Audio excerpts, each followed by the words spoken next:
तर मित्रांनो, आज आहे 31 डिसेंबर आणि आम्ही आहोत गडिंग्लज मधल्या स्मशानभूमीमध्ये. तर स्मशानभूमीमध्ये काय करतोय तर गेली 15 वर्ष येथील नदीवेस राजा जे मंडळ आहे ते एक उपक्रम राबवतं, ज्यामध्ये जी आपण स्मशानभूमी पाहतोय त्याची स्वच्छता करतात, ज्यामध्ये प्रेत जे आणलेलं असतं त्याच्याबरोबर अनेक गोष्टी त्या प्रेताबरोबर इथं टाकलेल्या असतात, त्या अशाच पडून सडून जातात, त्याची योग्य ती विल्हेवाट लावली जाते. त्याचबरोबर स्मशानभूमीच्या भोवत्यानं बरीचशी झाडे अशी उगवलेली असतात की ज्याच्यामुळे या स्मशानभूमीला तडे वगैरे जातात, तर त्यांची विल्हेवाट लावली जाते.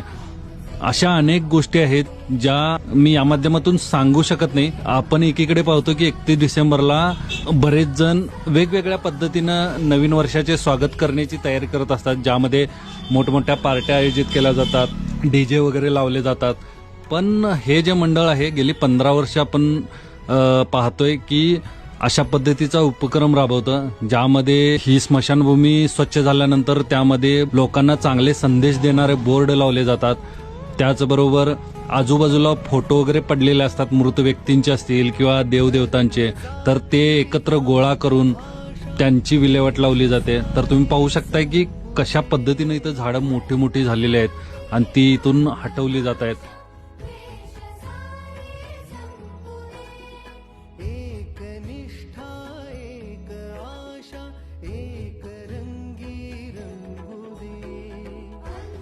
त्याचबरोबर हा कचरा, तर असा भरपूर कचरा इथं असतो, तर तो सगळा काढून हे असं स्वच्छता केली जाते. आता स्वच्छ झाल्यानंतर देखील तुम्हाला मी इथं दाखवणार आहे.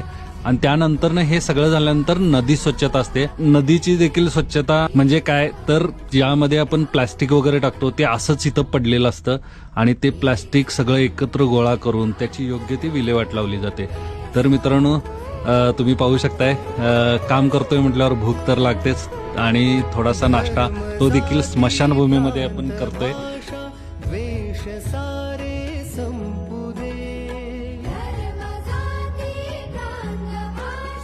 हे पाहू शकताय. आता स्वच्छता झाल्यानंतर आपली स्मशानभूमी कशी दिसते तर मगाशी तुम्ही पाहिले होते इथं झाडे होती, इथं घाण पडलेली होती, राख होती, त्याचबरोबर इथं बऱ्याचशा गोष्टी अशा पडलेल्या आणि इकडून झाडे होती, ती पूर्ण कट करून आता व्यवस्थित सगळं स्वच्छ झालेलं आहे. आणि मी मगाशी म्हणत होतो त्या पद्धतीनं आता नदी स्वच्छता केली जाते, ज्यामध्ये बऱ्याचशा दारूच्या बाटल्या वगैरे यांचा खच पडलेला आहे इथं, त्याचबरोबर प्लॅस्टिक असं बरंचसं इथं येत. तर मित्रांनो, आजचा हा व्हिडिओ कसा वाटला आणि नदीवेस राजाचा हा उपक्रम तुम्हाला कसा वाटला कमेंटमध्ये नक्की लिहा. आणि भागातील असेच नवनवीन व्हिडिओ पाहण्यासाठी आपलं चॅनल फॉलो नक्की करा. धन्यवाद.